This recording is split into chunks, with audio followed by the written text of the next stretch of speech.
I am really excited today to not only have a friend, but somebody who's been very helpful to me in my lifetime, and that's Steve Sless. Steve Sless is in the reverse mortgage business, and full disclosure, he and I had a long consultation about a reverse mortgage that I was thinking about, and in all candor, Steve was very honest with me, and we both came to the conclusion that it was not the right option for me. So since we had that conversation, I find Steve to be a very credible source of a wide variety of information. So, Steve, thank you for being here. I hope all is well. Absolutely. Likewise, Larry. Thank you so much for having me. It's a privilege to be on. I've seen a lot of these episodes that you've produced so far. They're incredible, and I appreciate you having me. How have you been? We've been great. You know, we're making it through. We're muddling through, and we're finding this time to be a period of innovation, and we're taking full advantage of it. So, fantastic. Why don't we get started? Let's just jump right in this. Give us a little bit about your background, Steve. So background-wise, I've been in mortgage lending for 17 years. I got in the mortgage business around 2003. In the first 5 years of my career, I did what most mortgage loan officers do, which is purchases, refinance, cash outs, home equity loans, and that sort of thing. And then in 2008, right coinciding with the last financial crisis, which is interesting, that 2008, I made the transition over to reverse mortgages. And I found at the time, the reverse mortgage product offered a real lifeline to folks who were struggling financially. And I jumped in, I educated myself about reverse mortgages, and here we are, you know, fast forward all these years later, the reverse mortgage product has gone through a lot of innovation and changes over the years. It is now a true financial planning tool, which is different than it was when I first got in, where the loan was looked at more of a loan of last resort. Now we're working with financial planners and their clients, elder law and estate planning attorneys, to really make housing wealth and home equity a part of the overall retirement plan. Well, it's interesting that you bring that up, because I remember when we first had our initial conversations about reverse mortgage, the reputation of that world was suspect, to say the least. Oh, yeah. And after I got to know you and felt comfortable with you, I even referred you to my financial planner. And I remember their first response was, "Oh, please, don't come at me with that." And I asked them to just please give you an audience for a little while. And it was amazing to hear their follow-up response. And I know that you've become extremely well connected with them. And I think it's clear to me that the reputation of reverse mortgage has changed quite a bit. It has. It's very similar to the long-term care planning world, right? There's a lot of myths and realities. There's a lot of misconceptions about reverse mortgages, and it is a product that has evolved over the years. You know, where when I first got into it, it was only for folks who were destitute, who were out of money. They were equity rich but cash poor. Where now housing wealth has proven to be a very strategic and a tax-efficient way to just blend all of your assets into one holistic retirement plan.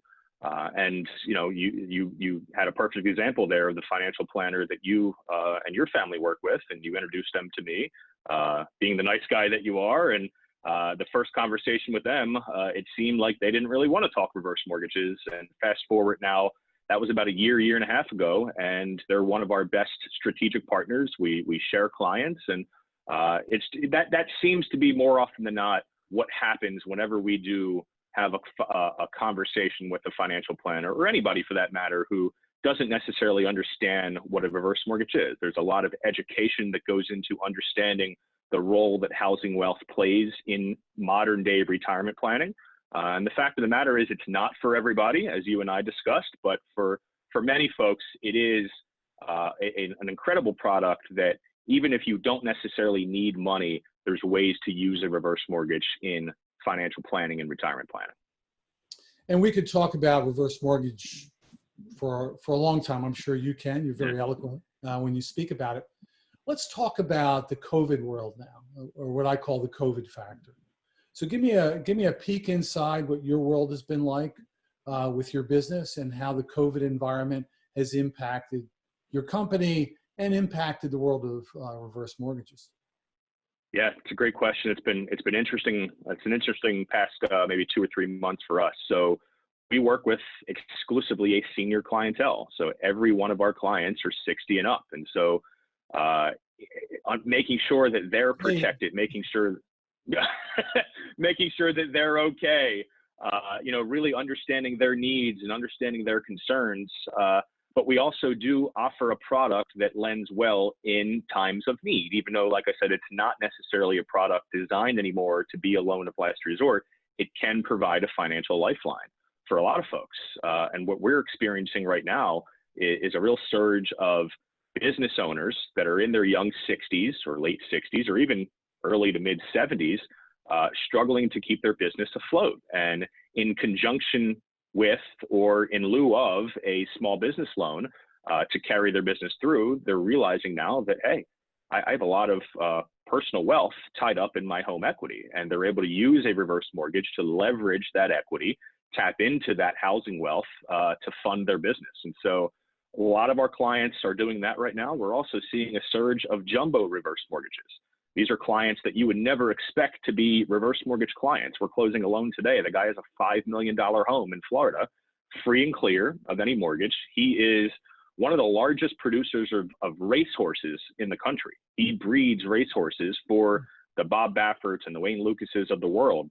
Talking about a cash flow strapped business. He's breeding horses. You got to feed all these horses. You got to care for all these horses and have the stabling room for all these horses. So he is burning through cash right now. But this is a gentleman who has a lot of net worth, but he also understands that one of the worst things to do in financial turmoil is to pull more from your assets than you're comfortable with. You don't want to deplete an asset that is up and down, or depleting itself. And so he has a lot of equity in the home. He's going to leverage that equity right now, and that's going to be his bridge. And he's going to use that equity to bridge the gap until there's more cash flow coming into his business. And so there's a lot of strategic ways to use housing wealth. What's fascinating to me, what I'm hearing you talk about, is reverse mortgages has gone from a personal choice, a personal way of grabbing some cash for my family, for whatever expenses I have or whatever it is that I want to do, into a business strategy. So it's the COVID world has forced business owners to look at other avenues for cash to keep their businesses afloat. And lo and behold, well, the reverse mortgage has become one of those strategic elements that they can utilize, right? Yeah, I mean, at the end of the day, look, it's your money that you put into that home. And so what a reverse mortgage is doing is it's allowing you to now access that money and obtain that money back in your hands without the monthly cash flow burden of a mandatory mortgage payment. And so reverse mortgages have flexible payments. You can choose to make a payment if you like to. A lot of our clients do. A lot of our clients pay interest only on the money, but you don't have to. And so if you choose not to make a payment, that payment is deferred. You're deferring all the payback until you leave the home. Sure. What we're also seeing is the folks that want to age in place and adult children of older folks that are maybe looking to transition to a long-term care facility, but now, given the COVID pandemic, they don't want to leave the home. And the adult children are coming to us to understand how mom and dad can use the equity in their home to remain in place. Maybe that's by retrofitting the home. We're funding a lot of wheelchair ramps and walk-in tubs right now by way of the equity in the home through a reverse mortgage. And so there's just a vast opportunity right now to really look at reverse mortgages in a different light. And we've had the same, issues that a lot of businesses have. We transitioned to working from home. I've always been a big believer throughout my career of the energy of being in the office and the camaraderie of being around people. I love my team. I love being around them. And I love cheering them on and giving them the rah-rah and helping them to be energized about going out and looking for new business. And we've found we have to do that through, of course, Zoom now and other platforms. And so that's been a slight challenge, but we're also grateful. We're grateful to be able to provide a product that helps so many folks in times of need.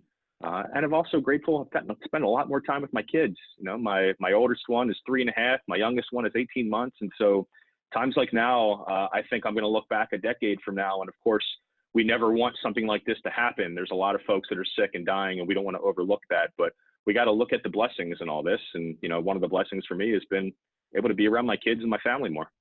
Boy, you just mentioned the age of your kids. Now I really feel old, Steve. So I wasn't You feeling got so more bad energy, Larry. before.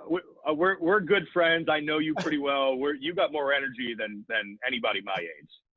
What you've done, and we've talked about that a little bit, just one-on-one. I mean, what you and Linda have done, really at the blink of an eye to transition your business and really just starting providing incredible value to folks. I mean, you're everywhere doing everything, and so this is a paid advertisement. age is just a number, my friend. Well, I'm glad you reminded me of that. You mentioned some of the things, the restructuring of your work world. Can you give me an idea in terms of the way deals normally were done, in terms of structurally for reverse mortgages, and how that's changed, how the COVID, how this remote work has changed maybe the way that you do your deals? Can you give me some insight on that? Yeah, so historically, we've been a face-to-face type of business. Now, we're licensed nationwide, we're doing business in other states, but a lot of our business comes from the state of Maryland and the surrounding mid-Atlantic area. And oftentimes it's us driving and sitting at their kitchen table, really educating them in person and holding their hand through the process. We're not able to do that now. What I've been truly amazed by is our clients have adapted so well. They are comfortable with Zoom. That's actually fun for them. They're learning this whole new world, and we're helping to facilitate them learning it. They're FaceTiming with their family. That's how they're communicating with their grandkids right now. So that's also how they're communicating with us. We've had no struggle, virtually no struggle, having our clients adapt and us adapt. And it's just, to me, that's just amazing, because if you would have asked me 5, 6, 10 years ago, do you ever think that the reverse mortgage business can survive if you're not meeting folks face to face and shaking their hands and looking them in the eye and sitting at their kitchen table or in their living room to facilitate this transaction? I would have laughed you out of the room. That's what we're doing. And every transaction right now is applications are being done via DocuSign. So we're not, for me, it's from a time management perspective to not have to travel to somebody's home and spend 2 hours there and sitting with them. We're much more efficient. And we're not losing that personal touch, because we're still seeing them. They're still seeing us. In some ways, I mean, today I got my background behind me, but sometimes I just have my living room, or I'm outside in the yard, and they're getting kind of a view into my world, and I'm looking into their world and their house. And we've just been able to use the COVID factor, get the name in there, as a bonding experience. And so it's really, we haven't lost a beat. We're busier now than ever before, although we have some challenges from a return on investment standpoint. You know, we're actually closing 2 to 3 times as many loans right now because we're busier, but we're not making any more money given what's going on in the secondary mortgage market right now. And I don't think we need to dive too much into that right now. So we're experiencing challenges as a business, but all in all, it's been incredible to see our clients respond. And you know, this is in large part the greatest generation. They're used to challenges. They're used to responding to, you know, and rising up in times of need. And they have, and it's just been incredible to see. Well, that's why you see Rocky behind me. You know, that's a picture that my kids got me. That's yeah. Rocky at the top of the art museum steps. Although he's a bit of a fictitious character, sometimes I think he's very real. But, you know, it's really interesting as you were talking, because it's an interesting juxtaposition that, in fact, while we're now more remote than ever, that our proximity to each other is greater, is more distant than ever. It's really created a closeness that you never had before. So it's kind of flipping the world upside down. So the fact that we can't see each other is also giving you the opportunity to show off the rest of your world that people can't see, and creates more of a personal relationship. I think it's a really interesting kind of visual that I have. You know, I'm a videographer at heart, so when I see that, things come to me in visual images. It's kind of a really interesting concept that you bring up. But before we go too much farther down, and again, I can go off on tangents with you 100 different ways, because you're just really interesting to talk to and full of knowledge. Give me some idea going forward, and this is kind of the last segment of the interview.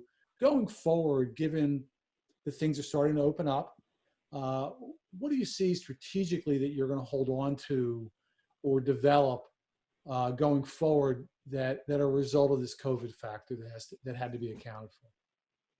That's a great question. I've given this a lot of thought. I really do think that moving forward, we incorporate technology more.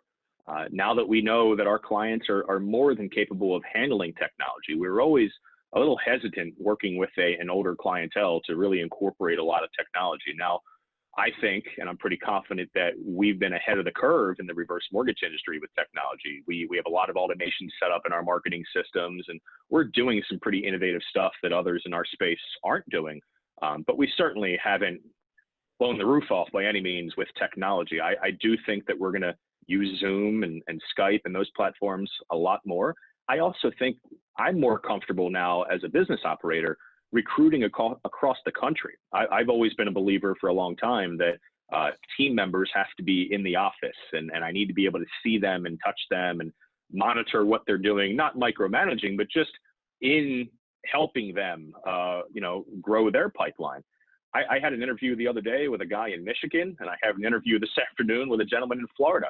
I'm more comfortable as an operator recruiting across the country because, given the COVID pandemic, I've gotten more accustomed to using technology myself.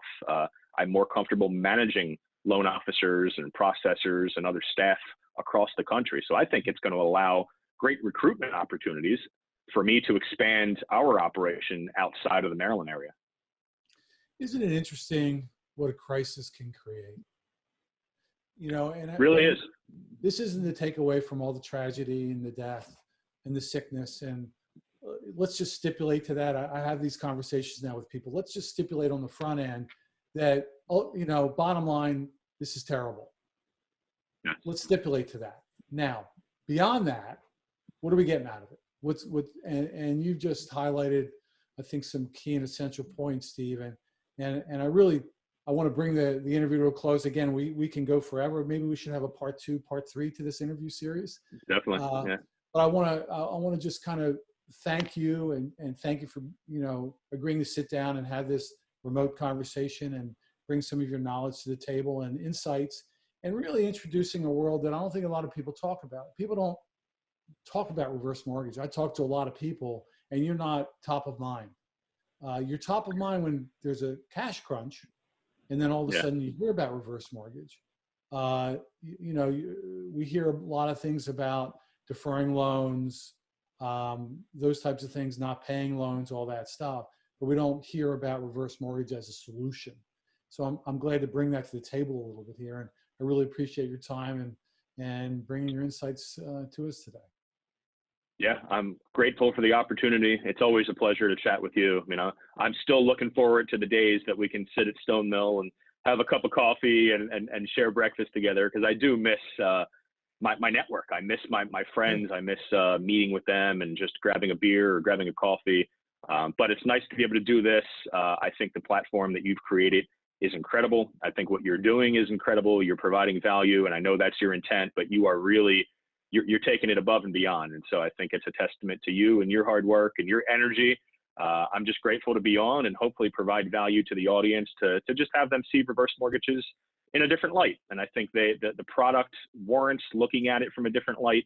And one of my initiatives, moving forward, and it has been for a long time, is to make reverse mortgages a mainstream conversation. And I think we're slowly but surely getting there, but certainly being on this episode here today and some other media opportunities that I've been able to receive, it helps not only myself and my business, but it helps the industry, and our industry is an industry that helps a lot of folks. So I think the more education that's out there, the better. So I'm very grateful and appreciative. Well, I'm an advocate, and I appreciate that unpaid commercial. That was terrific. I always appreciate shout outs. And the thing that's comfortable with me, Steve, about reverse mortgages isn't the reverse mortgage, it's you. So the credibility, the honesty, the integrity you bring to the table, is outstanding. And I only hope that people watch this full interview so they can catch the ending. So that means a lot. It really does, Larry. I do appreciate it. And thanks again for your time. Thank you. Have a good one. Yeah, and you stay well, please.